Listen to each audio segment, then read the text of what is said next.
माझं काही खरं नाही, माझ्यावर विश्वास ठेवू नका. दारुण पराभवामुळे आम्ही बोलायचं कमी झालोय. शक्तीपीठ आंदोलनादरम्यान जयंत पाटलांची टोलेबाजी.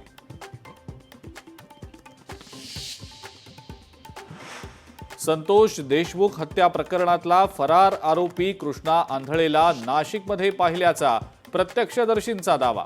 सीसीटीव्ही फुटेज लोकशाही मराठीच्या हाती, पोलिसांचा तपास सुरू. संतोष देशमुख हत्या प्रकरणाची सुनावणी 26 मार्चला. तयारीसाठी वेळ हवा, आरोपींच्या वकिलांची कोर्टाला विनंती.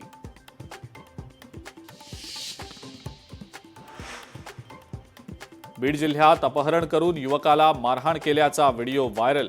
धनंजय देशमुखांचा साडू बाभळगावचा सरपंच दादा खिंडकरच्या टोळीचा प्रताप.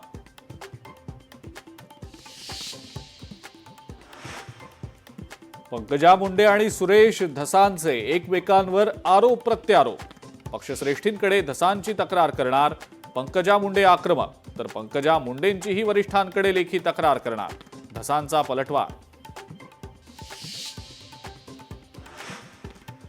सतीश भोसले उर्फ खोक्याच्या मुसक्या आवळल्या.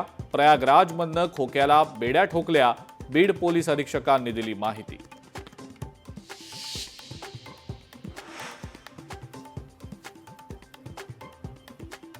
आणि शिवसेना नेते रामदास कदमांचा महायुतीला घरचा आहेर. एक लाडकी बहीण योजना बंद केली तर आणखी 10 योजना चालू करता येतील. रामदास कदमांच्या वक्तव्यानं वादाची शक्यता. शक्तीपीठ महामार्गाविरोधातला आंदोलन तुर्तास स्थगित. 12 जिल्ह्यातले शेतकरी मुंबईत आक्रमक. शक्तीपीठ महामार्गाला विरोध करत मुंबईतल्या आझाद मैदानावर केलं होतं आंदोलन.